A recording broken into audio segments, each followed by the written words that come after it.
आखिर ये भी कोई बात है? क्या मुझे किसी नाली या कचरे से उठाकर लाया गया है? क्या मैं इस घर में पैदा ही नहीं हुआ? क्या मुझे मेरी जरूरतें पूरा करने का हक नहीं? सभी मेरे साथी कितने ठाठ से रहते हैं। वो जो भी मांगते हैं उनके मम्मी पापा सब लाके देते हैं। एक बाइक ही तो मांगा था, और वो भी तब जब पापा ने खुद प्रॉमिस किया था। कितनी बड़ी बड़ी बातें करते थे। कहते थे, बेटा इस साल 12वीं पास कर लो, फिर तुम्हें बाइक ला दूंगा। 12वीं पास किए हुए पूरे 6 महीने बीत गए, पर अभी तक बाइक का कोई अता पता नहीं। थोड़ा रुको कहकर ना जाने कितने दिन बीत गए। जब नहीं देना था तो फिर कहा क्यों था? कितना मन लगा के मैंने पढ़ाई की थी। अपने सारे दोस्तों को भी बता दिया था। अब सभी लोग मुझे कमेंट करते हैं। उन्हें क्या पता मैं अपने आप को कैसा महसूस करता हूं, कितना इंसल्ट होना पड़ता है मुझे। पापा क्या करेंगे सारे पैसे रखकर? कौन से हम 2-4 भाई बहन हैं? हूं तो अकेला ही ना, फिर भी मेरी जरूरतों को पूरा नहीं कर सकते। जो भी हो, अब मैं घर तब तक नहीं लौटूंगा जब तक एक बाइक नहीं ले लूंगा। अभिजीत आज बहुत गुस्से में था। ना जाने उसके दिमाग में कैसे कैसे ख्याल आ रहे थे। आज उसका घर उसे काटने को दौड़ रहा था। शायद यही कारण था जो उसने अपने अपरिपक्व मस्तिष्क से घर छोड़ने जैसा इतना बड़ा निर्णय इतनी सहजता से ले लिया। बचपन और युवापन के बीच का समय कुछ ज्यादा ही संवेदनशील होता है। इसमें अपनी जिद मनवाने का जुनून तो होता है, पर उसकी दिशा और दशा तय करना इतना आसान नहीं। उचित अनुचित का भान या पूर्वानुमान, इनका सर्वथा अभाव होता है। मस्तिष्क कोरे कागज की तरह स्वच्छ, परंतु उस समय जो उस कोरे कागज पे लिख दिया जाए उसकी छाप आजीवन मिटना संभव नहीं। यही वो समय होता है जो आने वाले भविष्य का बहुत कुछ तय करता है। अभिजीत सरपट अपने नजदीक के रेलवे स्टेशन की ओर बढ़ता जा रहा था। उसे गम था अपने माँ बाप की इकलौती संतान होने के बावजूद अपनी जरूरतें ना पूरी होने का। दोस्तों नमस्कार, मेरा नाम है रामेंद्र सिंह और मैं लाया हूँ आज आपके लिए एक ऐसी कहानी जो आपको अंदर से झकझोर कर रख देगी। विश्वास करिए, पिता कर्तव्य और त्याग की पराकाष्ठा है। ने उस पिता को समर्पित है जो परिवार और बच्चों की खुशियों के लिए अपनी ख्वाहिशों का गला हंस के घोट देता है। अपने बच्चे की एक मुस्कान के लिए जो अपने जीवन को भी दांव पे लगा देता है, और वो भी इतनी खामोशी से जिसका किसी को अंदाजा भी नहीं होता।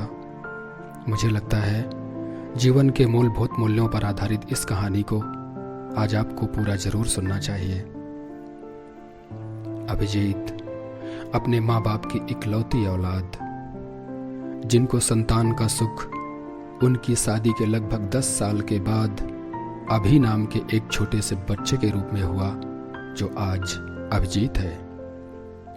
आप कल्पना कर सकते हैं इन 10 सालों में मंदिर, मस्जिद, गुरुद्वारे, तीर्थ, साधु, संत, पीर, फकीर कोई भी नहीं बचा होगा जहां पर एक छोटे से अभि यानी अभिजीत के लिए मत्था नहीं टेका गया होगा, दुआएं नहीं मांगी गई होंगी। ना जाने भगवान की चौखट पे कितने आंसू गिराए गए होंगे। आंगन में किलकारियों का शोरगुल हर दाम्पत्य का सपना होता है, पर इस सपने को पूरा करने के लिए जो आर्ताएं हैं वो किसी अग्नि परीक्षा से कम नहीं। इतने सालों की मन्नतों और दुआओं के बाद एक छोटे से अभि को पाकर उसके मम्मी पापा कितने खुश थे। बेशक 9 महीने कोख में रखने से लेकर प्रसव की असह्य पीड़ा से गुजरते हुए नन्हे से पूत की समस्त जिम्मेदारियों का सफर एक माँ के लिए बड़ा ही चुनौतीपूर्ण होता है। और उसे वो बखूबी निभाती भी है। परंतु इन्हीं सब के बीच शुरू होता है सफ़र पिता की जिम्मेदारियों का, जो एक बार शुरू तो होता है पर ख़त्म होने का नाम ही नहीं लेता। नन्हे से अभी के खिलौनों से लेकर बड़े होते अभिजीत के खाने पीने, रहने सोने, जागने, पढ़ने, खेलने, सभी के लिए पापा ने अपनी औकात से ज़्यादा ख्याल रखा। इन सब के बीच वो नन्हा सा अभी कब बड़ा सा अभिजीत हो गया, ये पापा को पता ही नहीं चला। आज वो इतना बड़ा हो गया कि एक ही झटके में सब कुछ छोड़ने जैसा निर्णय भी ले लिया, और वो भी गुस्से में, सिर्फ एक बाइक के लिए। अगर पापा ने देने को कहा था तो जरूर इसमें उनको खुशी ही मिलने वाली थी, परंतु जिम्मेदारियां एक बाप को किस तरह निचोड़ती हैं, ये अभिजीत को कैसे बता। अभिजीत का गुस्सा सातवें आसमान पे था। सच तो ये है कि अभिजीत जो आज करने जा रहा था, उसके मम्मी पापा को उसकी भनक तक नहीं। अक्सर अभिजीत पापा को उनके किए हुए वादे को याद दिलाता, और पापा ठीक एक कर्जदार की तरह निशब्द बेबस खड़े रह जाते। सहसा अपने चेहरे की बेबसी को छुपाने का असफल प्रयास कर जल्द ही एक अच्छी सी बाइक दिलवाने का आश्वासन दे आगे बढ़ जाते। परंतु अभिजीत को यह सब अपने खिलाफ एक षड्यंत्र सा लगता, मानो उसके पापा उसके साथ कोई बहुत बड़ा छल कर रहे हों। आज तो हद ही हो गई थी। अभिजीत आज कुछ ज्यादा ही जिद पे अड़ गया था। उसी धुन में पापा को कुछ दिल को कचोटने वाली बातें भी कह गया। क्यों ना हो, आखिर बड़ा जो हो गया है। परंतु पापा कुछ ज्यादा नहीं बोल सके। ऐसा लग रहा था मानो वो आज किसी उलझन में थे। जीवन का उलझाव छोड़ता किसको है, लेकिन अभिजीत को इन सब से क्या। उसकी उम्र अभी इन झलों को समझने की कहां। उसे आज का भी पापा का जवाब वही रटा रटाया समझ आ रहा था। हालांकि पापा ये कहकर चुपचाप घर से बाहर निकल गए कि बस थोड़ा सा इंतजार और कर लो बेटा। बस फिर क्या था। ध्रुव की तरह ये बात अभिजीत को चोट कर गई। ऐसी परिस्थितियों में माँ का भी कोई खास सहयोग न देखकर उसकी भी व्यवस्था को अपने खिलाफ साजिश समझ बैठा था अभिजीत। उसे लगा कोई उसकी बातों पे ध्यान ही नहीं दे रहा। और कुछ ही देर बाद माँ रसोई की तरफ चली तो अभिजीत रेलवे स्टेशन की तरफ।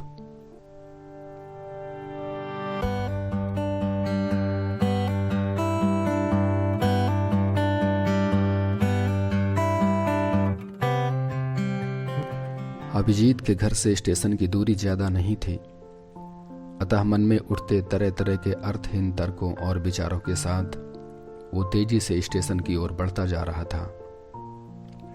तभी अचानक ऐसा लगा मानो पैरों में कुछ चुभ रहा हो।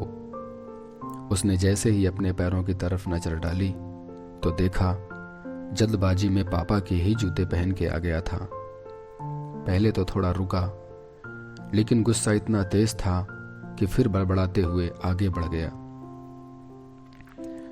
अभी मुश्किल से 4 कदम ही और चला था, उसको अच्छी तरह से समझ आ गया कि जूतों के अंदर कोई नुकीली चीज चुभ रही है। जैसे ही उतार कर नुकीली चीज को निकालना चाहा तो देखा जूते नीचे से फटे थे और उनको जबरदस्ती और चलाने के चक्कर में कील से ठोंक ठोंक कर बनाने की कोशिश की गई थी। शायद वही कीलें बार बार पैरों पे चुभ रही थी। एक बार तो अभिजीत को कुछ अजीब सा लगा, परंतु गुस्से का दानव सारी भावनाओं को खाता चला जा रहा था। स्टेशन आ चुका था, सामने लगी बेंच पर बैठ गया और जेब से निकालकर पापा के उस पर्स को चेक करने लगा जिसे आते समय उसने उठा लिया था। पता नहीं पापा आज उसे भूल कैसे गए। मजाल है कोई उसको छू ले, यहां तक कि मम्मी भी उसमें हाथ नहीं लगा सकती थी। अभिजीत को लगा इसमें बहुत सारे पैसे होंगे। वो उसे कौतूहल से खोलने लगा। ये क्या, सिर्फ 10 का एक गंदा सा नोट? क्या पापा इसी को छिपाया करते थे? उसने अंदर की तह पे हाथ डाला। शायद कुछ नोट होंगे, लेकिन नोट नहीं। एक पुरानी सी छोटी सी डायरी थी। अच्छा, तो सारा लेन देन इसमें है। आज तो पता चल जाएगा किसको किसको कितना पैसा दे रखे हैं पापा। लेकिन ऐसा कुछ भी नहीं था। वो भी अभिजीत का सिर्फ वहम था। जैसे ही डायरी के पन्ने को पलटना शुरू किया, अभिजीत का मूड भी पलटना शुरू हो गया। पन्ना पलटते ही अभिजीत का गुस्सा रफू चक्कर हो गया। उस डायरी में वो सारा हिसाब लिखा था जो पापा ने अलग अलग कामों के लिए अलग अलग लोगों से घर गृहस्थी के लिए उधार लिया था, और उसमें बहुत सारे पैसों की किस्त हर महीने चल रही थी, तो कुछ अदा भी हो गया था।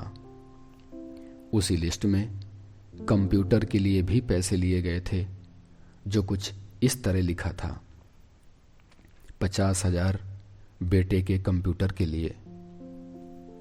ये वही कंप्यूटर था जिसको अभिजीत आज भी खुशी खुशी यूज करता था। उसने कभी सोचा भी नहीं था कि इसके लिए पैसे कहां से आए। इतना ही नहीं, अभिजीत के उस कैमरे का भी जिक्र था जिसकी किस्त आज भी पापा चुका रहे थे। अभिजीत का पूरा गुस्सा गायब हो चुका था। वो पूरी तरह से निढाल होकर बेंच पे बैठ चुका था। उसको पापा की सारी बातें एक एक करके याद आने लगी थी। उसे याद आ रहा था पापा ने उसके कहने पर बर्थडे पर यह कैमरा गिफ्ट किया था। उस दिन अभिजीत का खुशी का ठिकाना नहीं था। लेकिन अभिजीत की खुशी देखकर अगर सबसे ज्यादा कोई खुश था तो उसके पापा। फिर उसका ध्यान उन जूतों पर और अपने पैरों के घाव पर गया जो कील की वजह से हो गए थे। वो कल्पना करने लगा, पापा कैसे पहनते होंगे इन जूतों को। शायद उनके पैरों को आदत पड़ गई होगी इन कीलों की, या फिर पापा के पैरों से इनकी दोस्ती हो चुकी है। ना जाने किस मिट्टी के बने होंगे पापा के पैर। अभिजीत को अच्छी तरह से याद आ रहा था कि कैसे उसकी माँ जूता बदलने को कहती थी तो पापा हंसकर ये कहकर टाल देते थे कि अभी तो ये चलेंगे, कुछ दिन पहले ही तो लिए थे। आज अभिजीत की समझ में सब कुछ आ गया था। उसकी आंखों से आंसू छलक रहे थे। इसी बीच डायरी के उस आखिरी लिखे पन्ने पर अभिजीत की नजर जाती है तो वो सन्न रह जाता है, मानो उसके दिमाग ने कुछ देर के लिए काम ही करना बंद कर दिया हो। पन्ने पर ऊपर आज की डेट पड़ी थी और उसके नीचे लिखा था 70,000 बेटे के बाइक के लिए। अब अभिजीत के मन में कोई सिकवा गिला नहीं रहा। उसकी आंखों से आंसू बराबर बह रहे थे। उसे बड़े जोरों से पापा की याद आ रही थी। आंसुओं से भीगी पलकें मानो सिर्फ पापा को देखना चाह रही हूं। अभिजीत सहसा बेंच से उठा और घर की तरफ भागा। चूंकि अब तक कील वाले जूते उसके पैरों पे घाव बनाने में कामयाब हो चुके थे, इसलिए उसने जूते को वहीं पे छोड़ दिया और भागते लड़खड़ाते घर पहुंच गया। पापा घर पे नहीं थे। अभिजीत को पता था पापा कहां होंगे।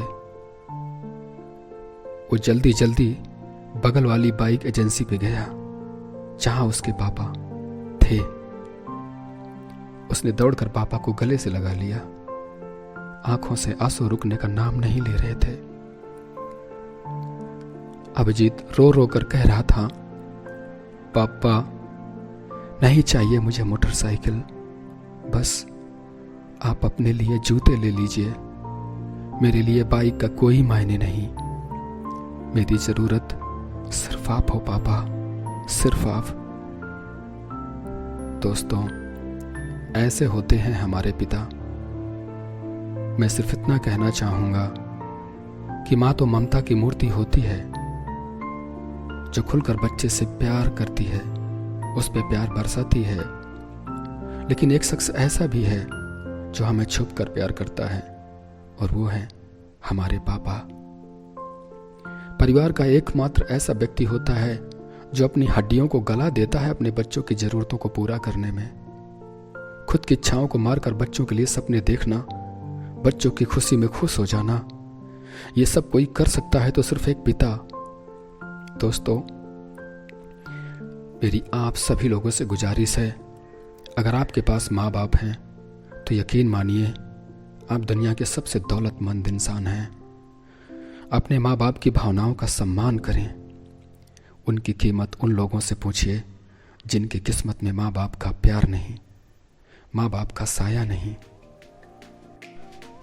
अंत में आप सभी लोगों से अनुरोध है कि हमारे चैनल को सब्सक्राइब करके सपोर्ट ज़रूर करें, और साथ में बेल आइकॉन को भी दबा दें ताकि हमारे अगले कहानी की नोटिफिकेशन आप तक पहुंच जाए।